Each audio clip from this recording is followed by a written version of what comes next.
Hello and welcome to our Christmas edition of EDFL TV. I'm Michael Pell, joined by a new look, Matthew Pelios, with a new haircut. You're winding back the cock a bit, Matty, with the old comb over, short on the sides and the back. What's going on? Yeah, mate, the wife's a hairdresser and getting a bit older, so she's slicking us up, mate, for the summer. But welcome, mate. Christmas show, EDFL TV. Yes, no doubt. On the way here, I've seen a postie dressed in a Santa's outfit, so you know we're in the spirit of things, don't you, when that's happening?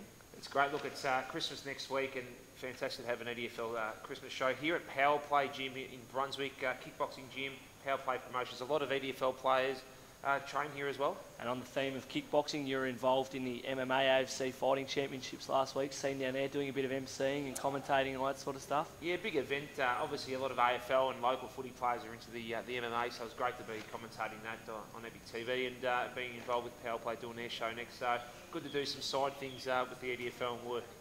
Yourself, cricket as well. Just want to put that on before we talk about footy.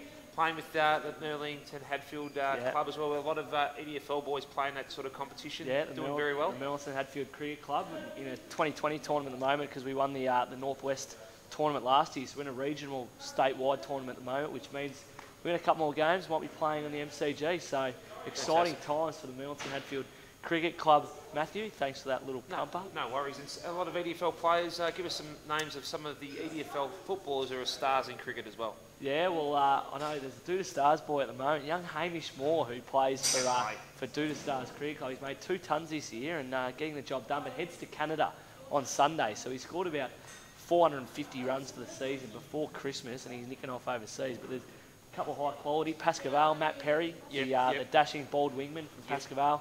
He's the captain at Pascoval Cricket Club as well. Jared Bannister also plays there, so there's plenty of good cricketers getting around that play EDFL football, Ricky mate. Marcy's been a gun cricketer for a long time as well, and obviously the Tankard boys are pretty good at this and do this. But let's talk footy, EDFL. The big news we've got also is long-time President Ian Price finally steps down as president. What a great job Ian's done with the EDFL for so long. You've got some stats on Pricey? Yeah, massive involvement. 30 plus years as a board member and a decade plus as chairman of the league. Brett Scott now takes the reins. A good employment by. Yeah, very good. I think the timing was right. There was always a lot of pressure on Pricey. As the league got busier and busier, it got tougher and tougher for him. But he did a massive job. He's just been unbelievable for the EDFL for such a long time. And Brett Scott is the right man for the job. He lives and breathes the Eastern District Footy League. As long as he's around a lot more, which I know work commitments has been big for Brett, but look, a great appointment and a good change, and well done to Ian Price. And get some family time now as well, but he'll probably be around EDFL a lot as well. All right, let's get into some ins and outs. That's what people want to know. 2013 season, the ins and outs from each club. Before that, also Terry Dowling as well stepped down for a year as well. So I mentioned that Terry's been great as well. But let's not talk about the board. But well done to everyone involved. Yep. But yeah, let's talk about the ins and outs of the EDFL. Starting with the premiers, Greenvale. Bit of talk around that the Bond ball magnet, or not a ball magnet in his later times at Fremantle, but the former Essendon All-Australian Adam McPhee could find his way to Section Road Reserve. Yeah, look, I reckon, an announcement for 2013 is my mail. Rocky and Bruce Kent been working their magic? They are. I think negotiations are probably at a 3rd or 4th meeting now, and that's massive. I think Greenvale have been slow since they won the flag. They don't need too much in that side. We know the injuries they had in the finals as well. Jorgensen comes straight in, Dean Smith, and hopefully Farrell will recover. So Adam McPhee on top of that premiership side, and with a great host of 18s is just a great list. And there was also talk that Daniel Jones might be finding his way to Greenville, but he's now gone to Marcel, and a big loss for the runners-up Strathmore. Yeah, he's a big loss. Also, Nick Raines has gone from Greenville as well, but Daniel Jones is a massive loss for Strathmore Footy Club. But they've picked up very nicely. I mean, Matthew Little, the Essendon General Manager, brother of Richard Little as well, VFL Team of the Year. Joel Reynolds back, former Bomber and Cat. Yep, he's a star. And Toddy Grimmer, he's just a massive recruit as well. I'd argue it's Grimer. You can say Grimmer, I don't know. Either way. But them 3 recruits, they probably did have on paper the best list, so they're just going to be stronger Strathmore, and no really losses to note. So other than Daniel Jones, of course. And the other big news in Premier Division, Aberfeldy, Mal Michael's now on board as a full-time coach after taking the interim role last year. Daniel Connors, the sacked Tiger, believed he will be donning the 2 blues next year. He will, yeah. Look, he'll be massive, mate. What's your thoughts on that? I think it's fantastic. He's got obviously very close range with Tommy Hislop and some of the other boys, but he's a star player. I mean, really, could be playing MCG this year. There's a lot of players in EDFL Premier Division that could be playing AFL football, and he's one of them, obviously, in the primary career, but a few indisciplined actions meant that he was cut from the Richmond list, but he'll be a great pickup for Aberfeldy as they look to go beyond just a finals appearance. Yep, and look, he joins Wayne Paddock as well, ex-Spotswood triple premiership player, tough as nails. Josh Cabillo from the Sanford, who Dean Rioli recruited. Also Ian Jensen as well, who's maybe a bit older, but they lose Peveril, and they may lose Skipworth as well, which is 50-50. But Aberfeldy are going to be a force again and much stronger than last year.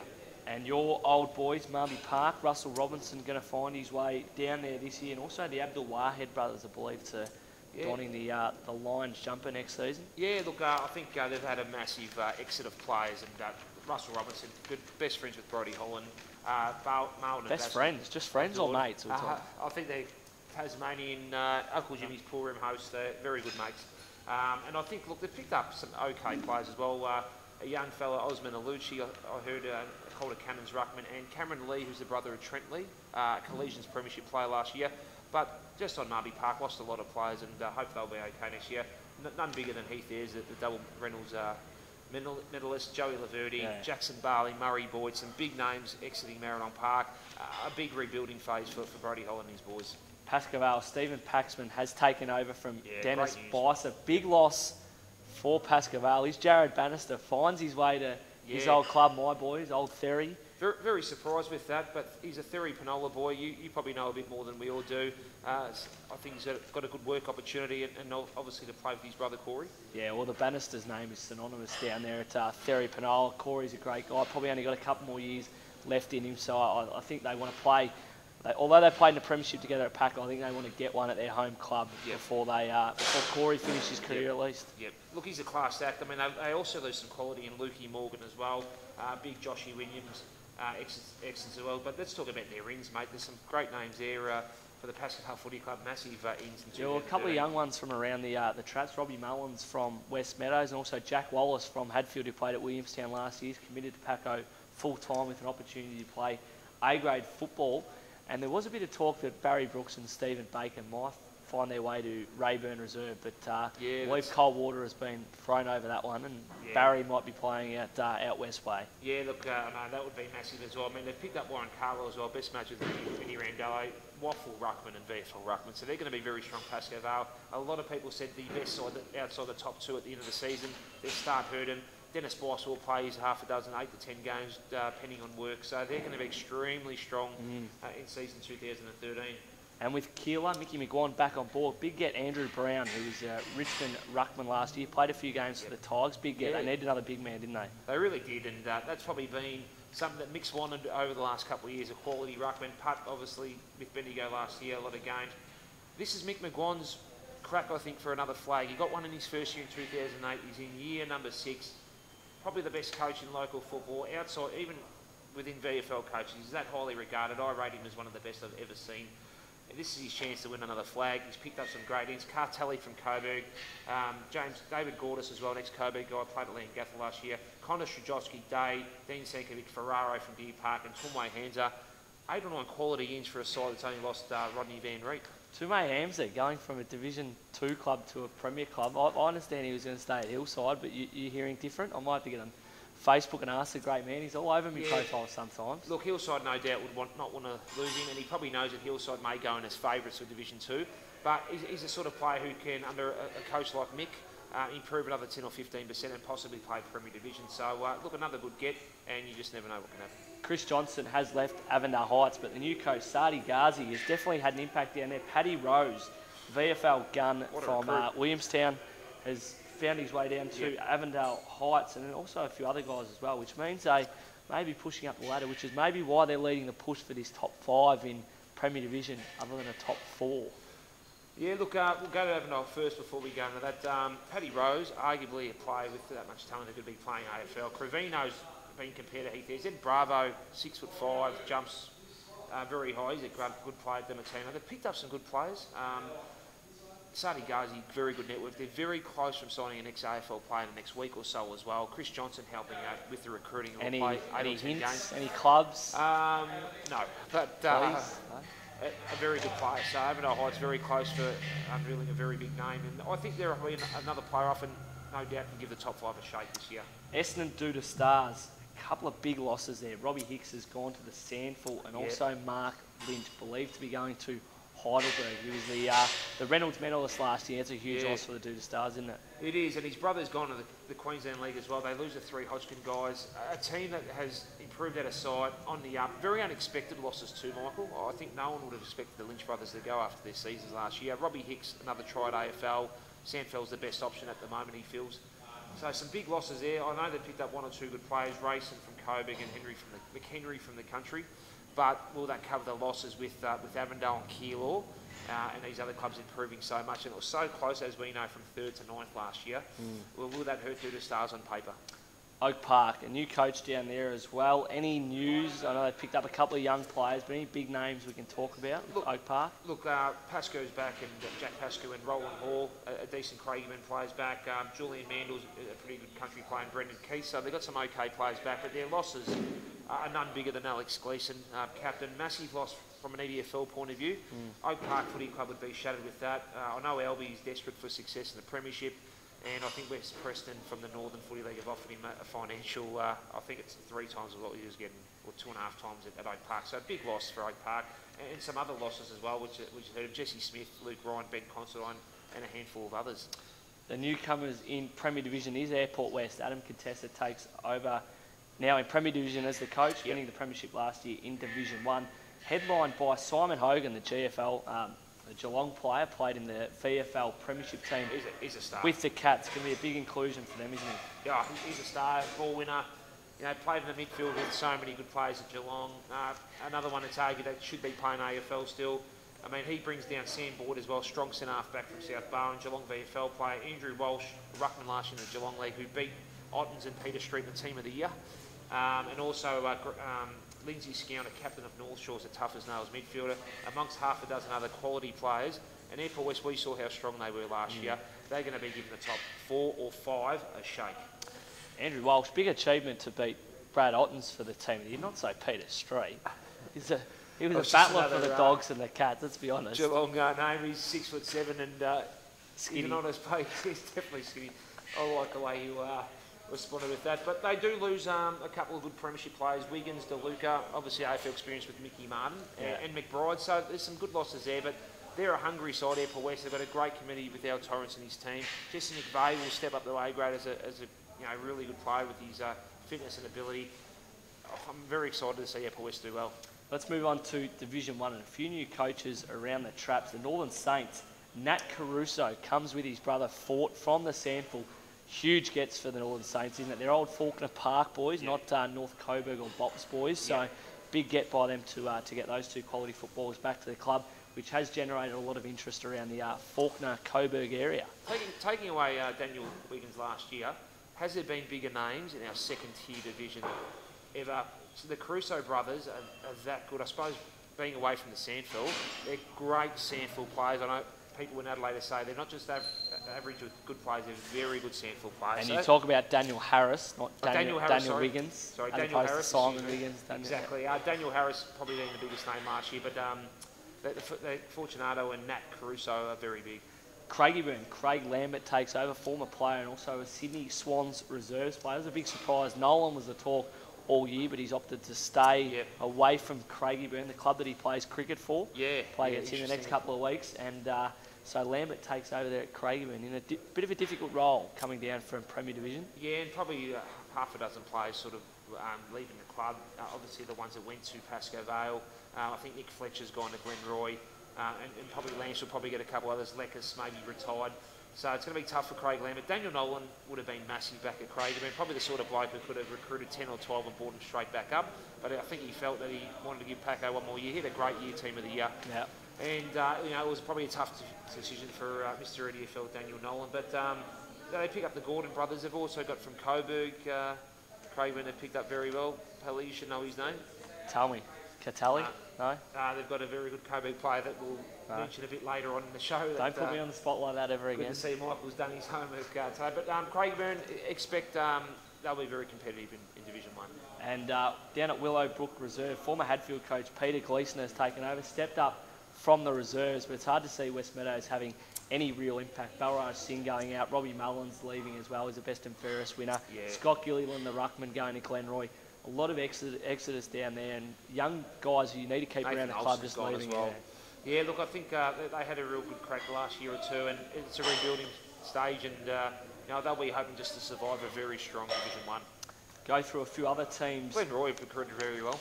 And they're after a big man by all reports. They haven't snagged one as yet, so a few on the radar for the Roys. Taylor's Lakes as well, they're going to be strong as well as West Coburg last year. But they'd be seeding, wouldn't they, West Coburg?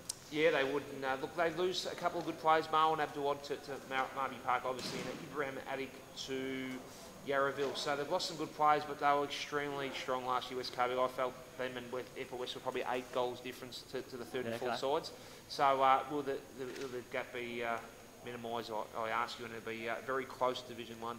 Yep, Division 2, some big news. Hillside have been the big movers and shakers out of all 3 divisions, you'd have to say. Yep. Steve Collinyuk, the former East Keeler coach, who got axed halfway through last year. I'd say he walked out. I think Steve walked out. Right. Definitely walked out, but he's brought along Ryan Hargraves straight off an AFL list. You got talk that Angelo Lekis might also find his way there. Mitch Hahn around coaching commitments might also don the Sharks jumper. Bruno Mondeo from East Keeler. There's been a few leave East Keeler to go over towards Hillside. Yeah, and a few more apparently wanted to follow Steve as well, but he didn't want to do the wrong thing by East Keeler, which is great. Look, they're the excitement machine off-season from a recruiting point of view. Mitch Hahn, Hargraves, possibly Lekis. I mean, these guys just in Division 2 football in the EDFL. That's huge. I mean, we spoke about Daniel Harris in Division 1, but these guys in Division 2 is massive. And also Russell Robinson, believe it or not, playing for Marriott Park. He's actually playing 2 or 3 games, special guest appearance games, and one of them will be for Hillside Sharks, believe it or not, and he'll be donating a sports or not in his band for the Hillside Sharks in a big game in 2013. So they're really being proactive with their recruiting, Michael. Scott Absalom getting the job done there, isn't there? Great good appointment, operator. Good president, isn't he? Great bloke too, and works very hard, very strong committee. And we talk about the new clubs in Division 2. East Sunbury, Casey Whelan coaching there. It's hard to get a gauge on who will be playing down at East Sunbury, all that sort of stuff. And also Coburg District. Ron Rooney finds his way back to coaching the bottom flight of EDFL football. Yeah, 2 names you mentioned, Casey Whelan and Ron Rooney. Both have been stalwarts of the EDFL for probably 10 or 15 years. Casey Whelan, a big job out there in East Sunbury. Growing area. They're just going to need to really survive this first year, get amongst the EDFL and know what it's about. But Coburg Districts is a big one as well, and these 2 sides in Division 2 is massive. It makes for a really good 8-team competition. Will they be competitive? There's always debate on the differences of standard of WRFL Division 2 compared to us. I think it's a 10 or 12 goal jump that they're going to be making. To C grade's probably only 6 or 8 goals. So Coburg Districts, probably need to work hard to be competitive against strong sides like Hillside and Moonee Valley. And you talk about being competitive. Jacana have got Matthew Sacco back at the club, and you hear some word around that they're getting people back around Jacana Reserve, and I suppose they need it with all the hammerings they've been getting, so hopefully they can be a bit more competitive in season 2013. Yeah, exactly right. I mean, them and Kibble Park are really going to do their best to sort of step it up for season 2013. All right, also Joel Ferguson staying on at Roxburgh Park, and Charlie Denaro at Moonee Valley. Good operator, Charlie. He's a great operator, Charlie. He's been great for Moonee Valley Footy Club. Picked up Michael Tanner from Coburg, Premiership side as well. Very good get. And a couple of others. So, how excited are you for season 2013? Pumped. Maybe we'll get in the ring. I was going to get in the ring with you before you ran, so the girl offered to do some sparring with you, and you said no. And I just could not believe it. Whatever excuse, a female girl says she'll do some light sparring with young Michael, but it's about footy today. So, Michael, anything else before we go and conclude our Christmas show of EDFL TV? Well, I mean, I think the big word just off the field is that maybe we're getting Premier and maybe Division 1 games filmed in season 2013. So I think that'd be a great initiative by the EDFL if all the clubs approve and want to get it going, because I think it worked really well in the Northern Footy League last year. So, I mean, I think that'd be a great addition to the EDFL, and of course my department, if we can get that up and running. That'd be great. Yeah, and look, I think it's important for all the viewers who come and watch EDFL TV to go and watch other games on their internet 24/7, to have access. The coaches would love it, obviously, to watch opposition all the time. Fans, more for our development as well, from a league and marketing point of view and umpiring. So it's important. And to our umpires as well, well done on a great job in 2012 and 2013. Good luck. No dramas. Matthew, have a good Christmas with the kids. Same with you, mate. Juki boy. Thank you. It'd be great with 2 young kids. Really looking forward to Christmas, mate. Don't get out too much to Deluxe Bar with all the EDFL players. We do ask from the EDFL senior board just for everyone to be careful, be safe, be smart, enjoy their Christmas, but really sometimes just think about what they're going to do. And we wish everyone and their families a Merry Christmas on behalf of the S Industry Footy League, Michael. No dramas. That's all we've got time for EDFL TV. This Christmas edition, don't forget Facebook, Twitter. Keep up to date. We'll be back with EDFL TV at the start of 2013. Catch you then.